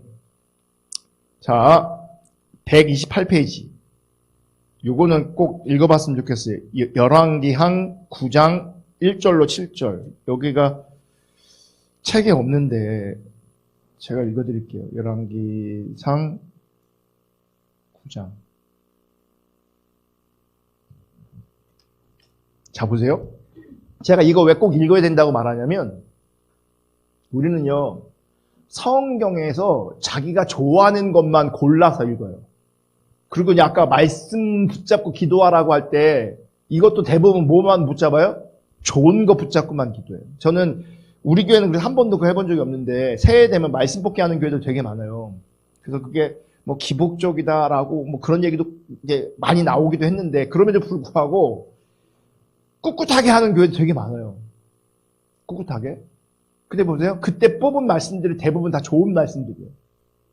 왜냐면 좋은 것만 모아놨으니까 그런 거죠. 그러니까 우리가 사실 좋은 것만 모아놓고 그것만 묵상하고 그것만 붙잡고 기도하는 경우가 되게 많아요. 그죠? 아까 성전을 위한 기도도 분명히 여기서 기도하면 내가 기도 들어줄 거야, 응답할 거야, 망하지 않을 거야 그렇게 말씀하신 것도 있지만 하나님이 그렇게만 말씀하시지 않았어요. 자, 조금만 더 읽어볼게요. 열왕기상 9장 1절부터 솔로몬이 주님의 성전과 왕궁 짓는 일과 자기가 이루고 싶어한 모든 것을 끝마치니 주님께서 기브온에서 나타나신 것과 같이 두 번째 솔로몬에게 나타나셔서 그에게 말씀하셨다. 내가 나에게 한 기도와 간구를 내가 들었다. 그러므로 나는 내가 내 이름을 영원토록 기리려고 지은 이 성전을 거룩하게 구별하였다. 자, 하나님의 이름을 뭐예요? 여기서 영원토록 구별을 하고 영원토록 기리도록 이 성전이 지어졌다라고 말씀하시죠. 영원토록. 일시적이 아니에요. 다면적이 아니라 영원이라고 해요. 따라서 내 눈길과 마음이 항상 이곳에 있을 것이다. 성전에 있을 것이다. 여러분, 우리도 마찬가지예요. 우리가 하나님 성전이라고 말하지만 하나님의 관점이 합할 때에 나를 하나님께서 뭐 하시나요? 주목해서 보세요.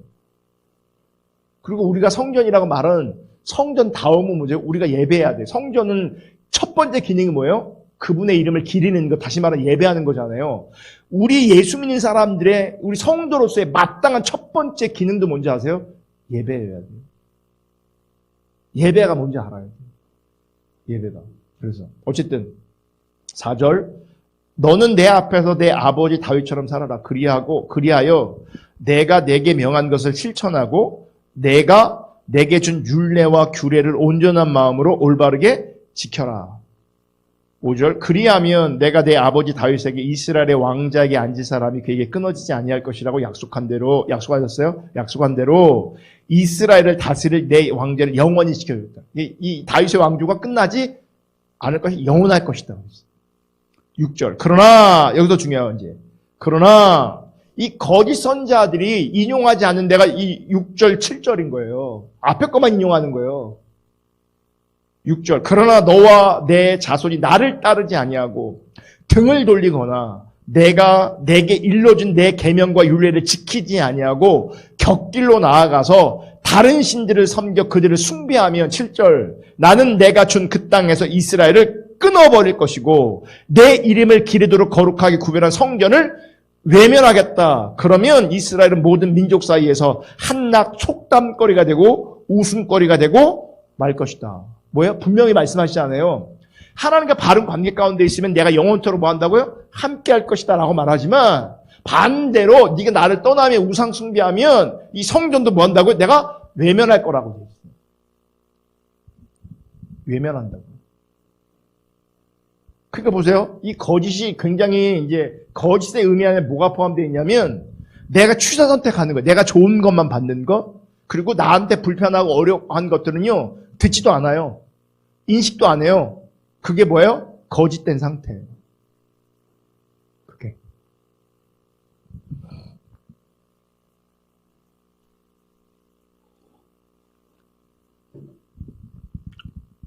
그러니까 하나님의 관점에서 보면 지금 이스라엘은 하나님 떠나 있어요.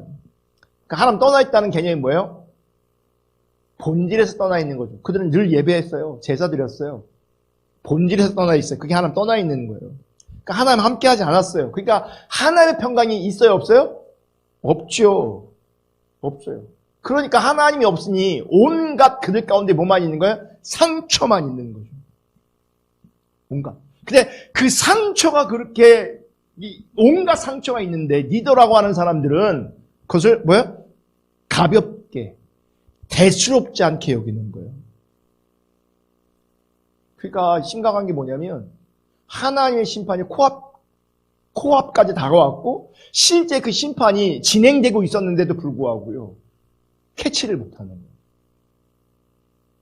캐치가 안 돼요. 여러분 이게 개인적으로도 적용되는 거 아세요? 제가 보면요. 영적으로 어떤 분들은 너무 무지해하고 저럴 때가 아닌데 라고 하는데 그러니까 예레미야는 지금 안달이 났잖아요. 돌아오라 회개하라 막 그래서 뭐라고 말하냐. 예레미야 별명이 뭐예요? 눈물의 선이잖아요. 안달이 났어요. 좀 돌아오라. 이러다 망한다고 막 안달이 났는데요. 그 예레미야의 설교를 듣는 사람들은요. 다 뭐 하는지 아세요? 아무렇지도 않아요. 경각심이 없어요. 태평해요. 평강하다. 이런 평강이 뭔지 아세요? 평강하다 이게 우리를 안일해지게 만드는 요소 중에 하나인데 별일 있겠어? 이거예요. 여러분 영적으로는 심각해지고 있는데 사실은 눈앞에 육신이 자기가 살아가고 있는 삶의 현장이 대수롭지 않으니 영적으로 깜깜한 거예요. 근데 하나님의 관점에서는 지금 다 무너지고 있는데 하나님 없는데 심판이 진행되고 있는데 자 128페이지 네 번째 단락 보세요. 이게 굉장히 중요해요. 그 당시 종교 지도자들의 가장 근본적인 문제는 하나님의 백성들의 영적 상태를 무시한 게 아니고요. 모르는 거예요.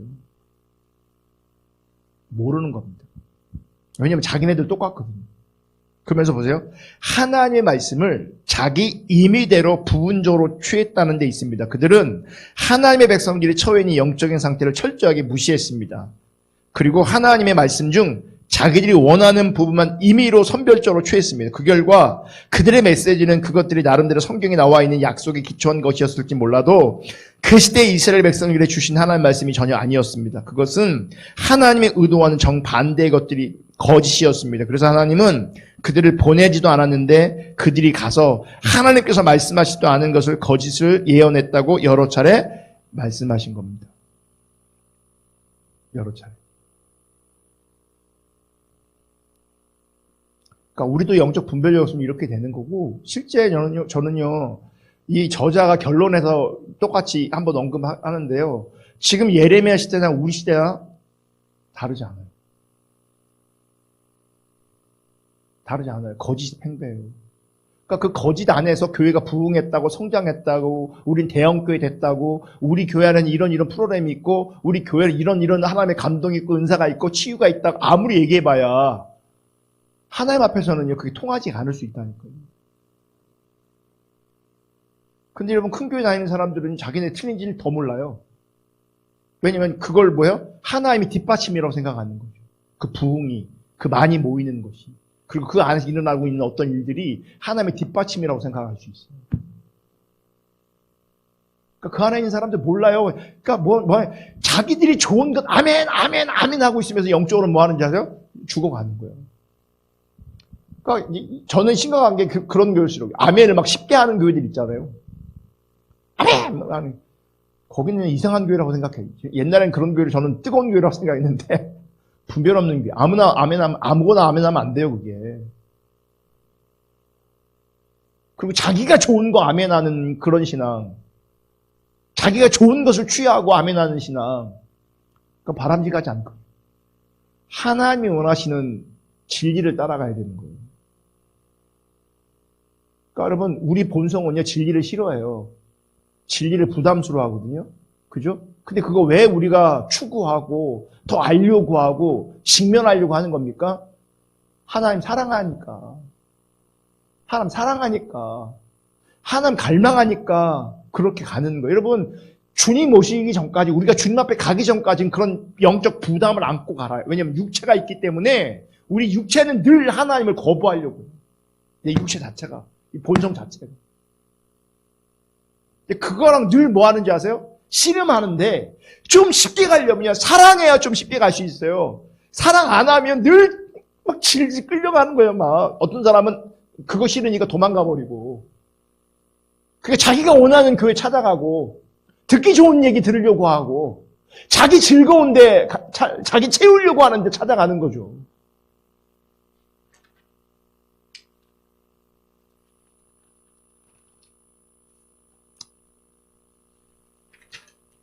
문제는 이제 거짓은 능력이 없다는 거예요. 거짓은 능력이 없어요. 그러니까 여기서 능력이 없다는 말은 뭐냐면 하나님이 안 계시다는 얘기예요. 자, 여기 예레미야 7장 1절 8절. 여호와께로부터 예레미야에게 말씀이 임하니라 이르시되, 제가 지금 성경을 다 읽는 이유는 그 실시간 나가는 분들은 여러분 읽으면 안 들리잖아요. 어쩔 수 없이 제가 좀 답답하셔도 이해를 해주시고, 입이 근질거리시는 분들은 같이 읽어주세요.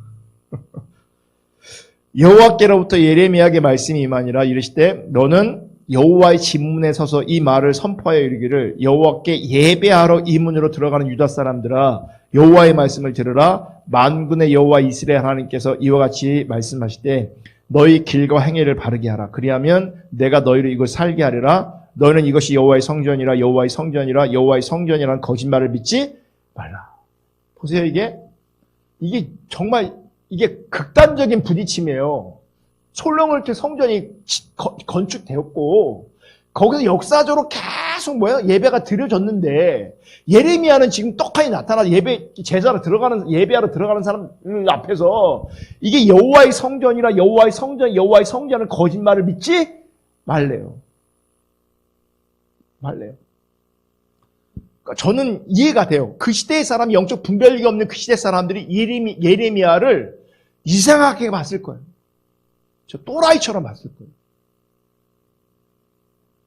그만큼 영적 분별력이 없으면요, 하나님의 관점에서는요 안 들리게 돼 있고, 도리어 하나님의 관점이 이 집사님이 말하는 것처럼 미친놈처럼 또라이처럼 보인다니까요.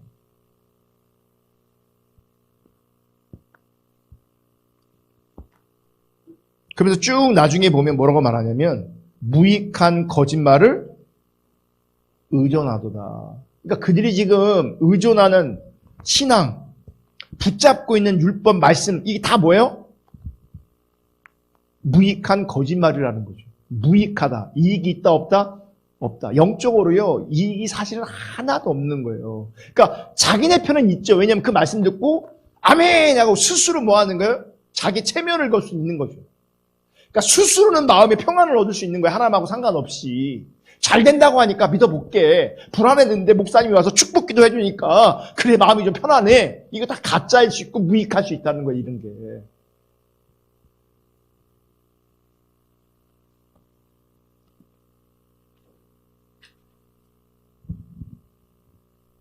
여러분, 하나님의 능력은요, 우리가 하나님과 동행할 때 하나님 그분 자체가 능력으로 우리 가운데 임재하시는 거예요. 아멘. 그러니까 하나님이 지난주에 복이라고 말씀하셨고 또 생명이라고 말씀했잖아요. 그러니까 하나님 그분이 나한테 함께하는 것 자체가 생명이고 능력이고 복이에요. 아멘. 자, 한 장 더 넘겨서. 자, 거짓 신앙 체계에 빠지면요, 사람들이 뭘 좋아해요? 거짓을 좋아해요. 거짓. 이거 한번 읽어볼게요. 이사야 30장 9절부터 11절. 130페이지 밑에 있는 거. 대저인은 패역한 백성이요 거짓말하는 자식들이요 여호와의 법을 듣기 싫어하는 자식들이라. 그들이 선견자들의 이르기를 선견하지 말라. 선지자들에게 이르기를 우리에게 바른 것을 보이지 말라. 우리에게 부드러운 말을 하라. 거짓된 것을 보이라. 너희는 바른 길을 버리며 첩경에서 돌이키라. 이스라엘의 거룩하신 이를 우리 앞에서 떠나시게 하라. 여러분 보세요. 거짓 신앙에 빠지면 거짓을 사람들이 좋아해요. 이걸 뒤집으면요. 거짓 신앙에 빠지면 진리를 싫어하게 돼 있어요. 그러니까 거짓을 진리처럼, 그러니까 거짓이 진리로 둔갑해버려요. 그러니까 진짜 진리는 싫어하고 가짜 진리인 거짓을 사람들은 뭐 하는지 아세요? 좋아하게 돼 있어요. 그러니까 뭐라고 말해요? 패역한 백성들이 거짓말하는 자식들이 여호와의 법을 듣기 싫어하는 자식들. 여호와의 법을 듣기 싫어해요. 듣기 싫어해요. 저는 이게 비춰졌어요. 그러니까 십자가원 가르치면서 근래에 여기 뭐 듣기 싫어한다 그러잖아요. 예, 이게 뭐냐면요. 그러니까 여러분 보세요. 사람들이 그래요. 내가 관심이 있는 거 아니면 안 들리잖아요. 이게 듣기 싫어하는 거예요. 그러니까 예수님이 그렇게 얘기해도, 예레미야가 그렇게 얘기해도, 강 목사가 그렇게 얘기해도 만약 안 들린다, 내 상태가 안 들린다라고 한다면 좀 듣기 싫어하는 거예요. 듣기 싫어하는 거예요. 여러분, 내가 원하잖아요. 내가 정말 진리를 원하잖아요. 진리를 좋아하게 돼 있어요. 그리고 그 진리를 직면하면서 그 진리에 못 미치는 자기를 발견하면서 애통하게 돼 있어요. 근데 그 애통하는 마음이 가난한 마음이고 하나님이 기뻐하시는 마음이에요. 그 상한 심령을 기뻐하셔서 그 진리에 미치지 못하는 그 자기를 바라보며 애통해 할 때 거기에 성령께서 역사하셔서 그 진리 가운데로 나를 뭐 하는지 아세요? 이끌어 가시는 거거든요. 근데 보세요. 안 들려. 그 듣기 싫어하는 거예요. 왜 듣기 싫어요? 나는 진리보다는 거짓을 좋아하거든요. 거짓을. 그러니까 내 삶도 마찬가지예요. 그러니까 겨우 내가 믿는 사람이니까 주일에 와서 주일 날은 그나마 어쨌든 몸뚱아리를 교회 예배당 안에 와서 말씀 예배도 참여하고 뭐 듣든지 아니든 그러지 모르겠지만 삶의 자리에서는요 하나님 찾는 게 만약 없을 거예요. 많은 분들이 듣기 싫어한다니까. 사실 우리는 영적으로 들어야 사는 존재인데 자꾸 기억해야 사는 존재인데 그런 노력 그런 시도를 안 하면 당연히 뭐예요? 밀리죠. 하나님이. 하나님 기준과 하나님 뜻이 하나님 목적이 잠깐 밀리는 거죠.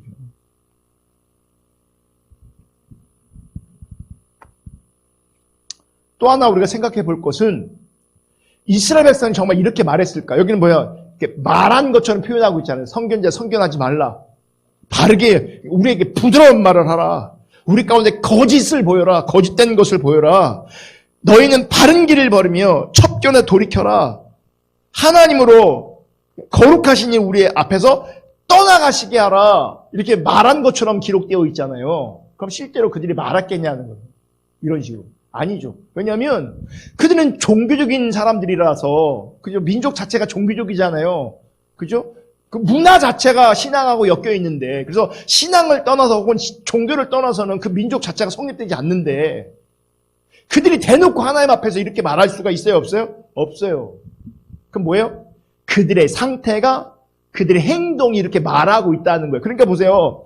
정작 본인은 내가 그런 말을 하고 있다는 것 자체도 알아요? 몰라요? 모르는 거죠. 그러니까 주일날 안 들려! 라고 하는 사람들이 이렇게 말하고 있는 거예요. 나한테 선견하지 말라, 예언하지 말라, 바른 길을 보이지 말라. 똑같은 자세로 앉아있는 거예요, 지금. 그러니까, 여기 나와 있는 거짓 신앙책에 흠뻑 빠져있는 자들이 다른 교회에 있는 것이 아니라 거기도 분명히 있지만 여기 안에도 있다고요. 안 들리면.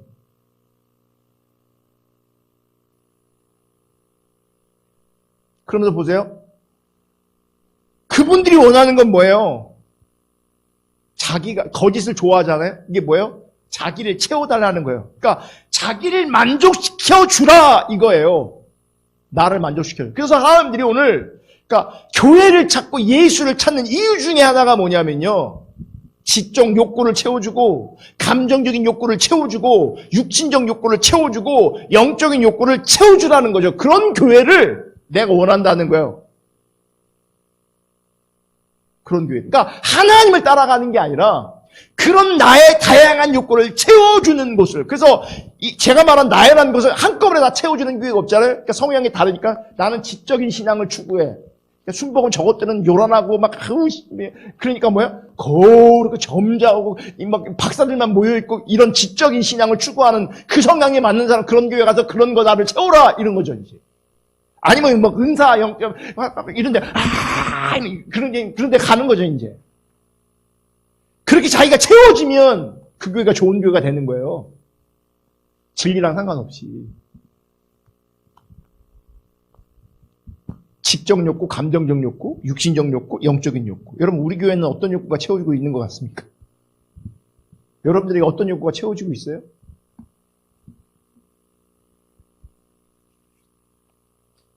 근데 이게 거짓을 좋아하는 거예요. 자기를 채워달라고 하는 것이 거짓을 추구하는 거예요. 나를 만족시켜주라. 이게 거짓을 추구하는 거예요. 그러니까요. 하나님의 교회, 주님의 교회를 세우라고 말씀하시는데 이 주님의 명령은 온데간데 없고 자기만 만족되면 거기가 뭐예요? 스스로 천국 삼아버리는 거예요. 여기가 하나님이 없는 천국이 되는 거죠. 평강하다, 평강하다, 평강하다. 그러니까 영적으로 심각한 돈사랑함이 우상숭배가 가득함에도 불구하고 그런 건 지적도 안 해요. 도리어 출세하면 돈 많이 벌면 복 받았다고 축혀 세워줘요. 하나님께서 복 주셨다고.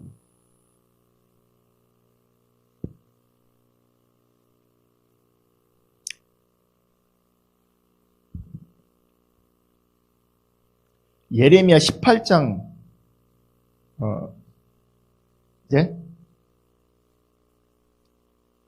여기 아니요 그거 띄고요. 여기 131페이지 예 보면 예레미야 18장 11절 12절 있죠. 그거 한번 읽어볼게요. 한번 다 같이 읽습니다. 시작.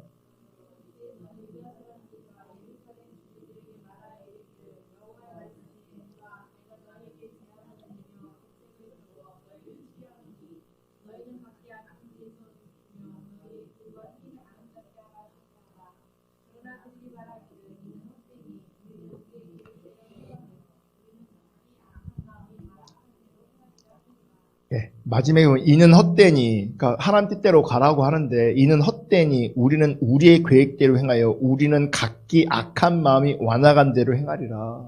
이거를요 제가 그 표준 세번역을 읽어드릴게요. 그러므로 11절 그러므로 너는 이제 유다 사람과 예루살렘 주민에게 전하여라. 나 주가 말한다. 내가 너희에게 내릴 재앙을 마련하고 있으며 너희를 칠 계획도 세우고 있다. 그러므로 너희는 어서 각기 자신의 사악한 길에 돌이키고 너희 행동과 행실을 고쳐라. 그러니까 여러분 예레미야는요 반복적으로 이런 식으로 말해요. 니네 돌이켜라. 안 그럼 니네 망해. 이렇게 얘기하잖아요. 12절 내가 이렇게 말하면 그들은 이르기를 그럴 필요 없다. 우리는 우리 생각대로 살아가겠다. 우리는 각자 자신의 악한 마음에서 나오는 고집대로 행동하겠다. 이게 뭔지 아세요? 성경은 좀 격하게 강하게 표현하는데 쉽게 표현하면요. 그냥 내가 원하는 대로 나는 자기 중심으로 살아갈 거야. 목사님이 뭐라고 말하든 성경이 뭐라고 말하든 나는 내가 원하는 대로 내 편한 대로 내 좋을 대로 내 중심대로 살 거야. 그걸 성경은 악한 마음으로 산다고 말하는 거예요.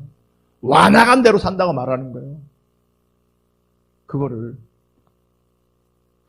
근데 우리는 이 하나님의 관점이 없으니까요. 내가 악한 대로 행하는 것 자체도 몰라요. 우리가.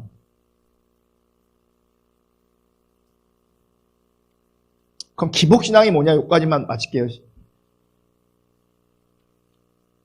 저는 수요일 날 이렇게 강의 이렇게 하다 보면요. 하나님이 제 안에 좀 일하시는 것 같은데 전 개인적으로 좀 느껴요. 사람들은 다 안 오는데 보면. 자, 이건 읽을게요. 기복신앙의 정의. 기복신앙은 한마디로 말해서 하나님이 우리 삶의 목적을 위한 수단이 되는 거다. 그러니까 하나님이 수단되고 말씀이 수단되면 이게 결국 왜 누가 목적인 거예요? 자기가 목적인 거죠. 그럼 하나님이 뭐가 되는 거예요? 수단이 되는 거죠. 이게 보세요. 이게 엄청난 이게 무서운 게 뭐냐면 아까 서두에 좀 말씀드렸지만 하나님 그러니까 사실 존재론적으로 그러니까 조물주와 창조주와 피조물이 상대적으로 존재론적 차이가 분명히 있는데 피조물이 하나님을 수단 삼는다라고 하면 그럼 누가 하나님인 거예요? 팩트는 하나님은 여전히 하나님이지만 인식할 때 나를 하나님으로 인식하는 거예요. 나를. 여러분 하나님이 우리를 수단 삼으셔야지 우리가 하나님을 어떻게 수단 삼아요? 우리가 교묘하게 뭐 하는지 아세요? 자기 중적인 자리에서 하나님이 내 삶의 목적이 아니라 수단이 되는 거예요. 읽을게요. 우리가 제1단원에 살펴본 것처럼 우리 신앙은 처음부터 끝까지 하나님 중립적인 삶입니다. 그리고 하나님 중립적인 삶의 한 가지 특징은 하나님의 목적을 위해 사는 것입니다. 반면에 타락의 본질은 자기 중립적인 삶이고 자기 중립적인 삶의 한 가지 특징은 자기 목적을 위해 사는 겁니다. 그런데 신앙이 타락하면 하나님의 백성들이 하나님을 믿으면서도 자기 목적을 위해 삽니다. 자 보세요. 표현은 하나님을 믿으면서도 자기 목적을 위해 삽니다 그랬잖아요. 그럼 뭐가 문제인지 아세요? 믿는다라는 표현 자체가 사실은 잘못되는 거예요. 그러니까 이건 믿는 게 아닌 거예요, 사실은. 근데 우리는 왜 이런 표현을 자연스럽게 쓸 수밖에 없냐면 우리는 이런 것들조차도 믿음이라고 우리 시대에는 뭐예요? 통용되고 있거든요. 그러니까 믿으면서도 자기 목적을 위해 삽니다라고 하지만 이런 식의 믿음은 사실은 성경이 말하는 참된 믿음이 아닌 거예요. 참된 믿음은 자기 목적이 아니라요. 하나님의 목적을 위해 존재하는 거예요. 그리고 하나님은 하나님의 백성들의 삶에서 그들의 목적을 위한 수단으로 전락해버립니다. 하나님이 하나님의 백성들의 목적을 위한 수단으로 전락한 삶, 그것이 바로 뭐라고요? 기복신앙이라고요. 그게 기복신앙이에요. 그게. 제가 시간이 없어서 여러분 에스겔 13장 9절부터 집에 가서 숙제 드릴 때 좀 읽어보시고요. 에스겔 22장 23절부터 31절까지 좀 읽어보세요. 에스겔 13장 9절부터 그리고 에스겔 22장 23절부터 31절까지 하나님이 얼마나 이런 부분을 심각하게 말씀하시는지를 보게 될 겁니다. 하나님 넘기셔서 자, 중간에 기복신앙에서는 아무리 많은 희생과 헌신이 들어져도 그건 하나님 사랑하는 것이 아닙니다. 그죠? 이건 사랑하는 척 하는 거예요. 왜요? 나의 유익을 위해서, 내가 목적한 바를 이루기 위해서 하나님 사랑하는 척 하는 거죠. 헌신하는 것도 궁극적으로는 자기를 위해서 헌신하는 거고, 많은 희생과 많은 종교적인 의식도 결국 누구를 위해 하는 거예요? 자기를 위해 하는 거죠. 그러니까 자기를 위해 하는 것은 하나님 사랑하는 게 아니죠. 여러분 예배는요, 예배 자체가, 예배라는 성격 자체가 아까 열왕기상에도 나오지만 여호와의 이름을 기리는 거잖아요. 그분을 높여드리고 그분을 자랑하고 그분을 기뻐하는 거거든요. 이런 것 자체가 뭔지 철저하게 예배 자체는요, 하나님 중심이어야 되는 거죠. 그러니까 내가 자기 중심이 돼 예배한다? 이건 말이 안 맞는 거예요. 그러니까 자기 중심이 예배한다? 그건 예배가 아닌 거예요. 근데 우린 예배하잖아요. 많은 사람들이 거짓 신앙책에. 그죠? 예배가 수단되어서 자기 유익을 구하는 거예요. 예배를 통해 자기 욕구를 채우는 거예요. 그리고 예배와 기도를 통해 하나 움직이려고 하는 거죠. 누구의 유익을 위해서? 나의 유익을 위해서. 그게 다 거짓이에요.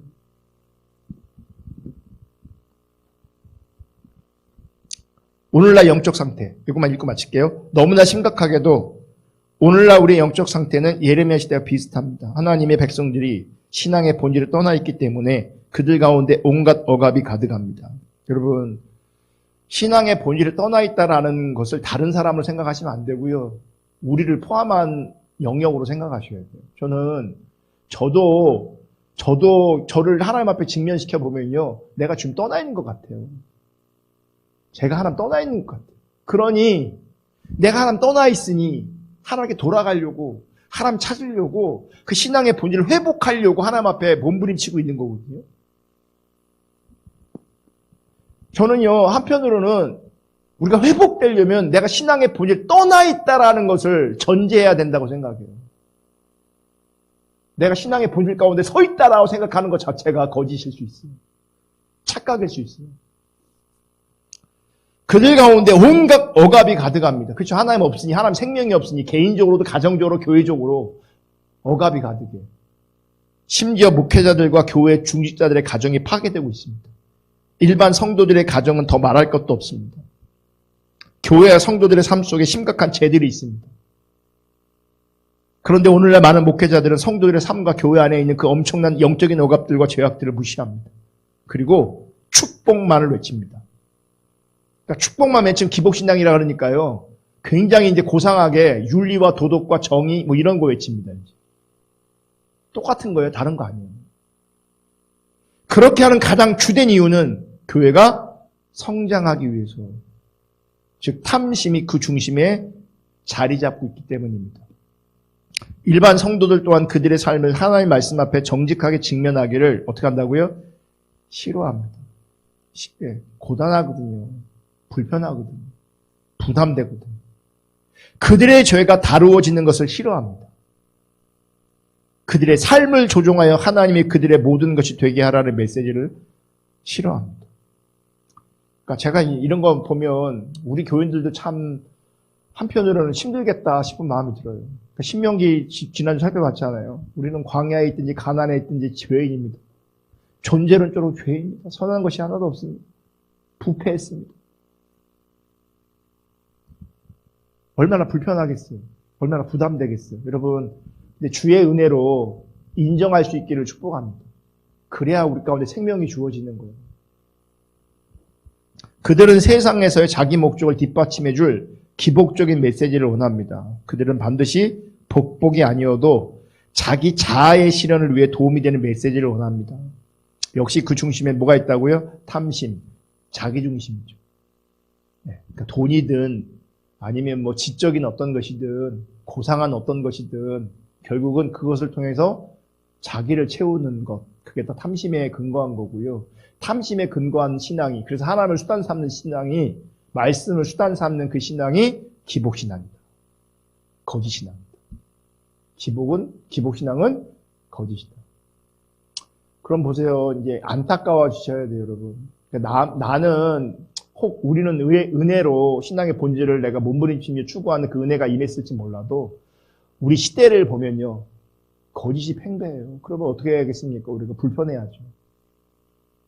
그리고 기도해야죠. 하나님, 예레미야처럼 막 발을 동동 굴면서 절박하게 외쳐야죠. 기도해야죠. 중보해야죠. 돌아오라고. 돌이킬 수 있도록. 아멘. 질문 없죠?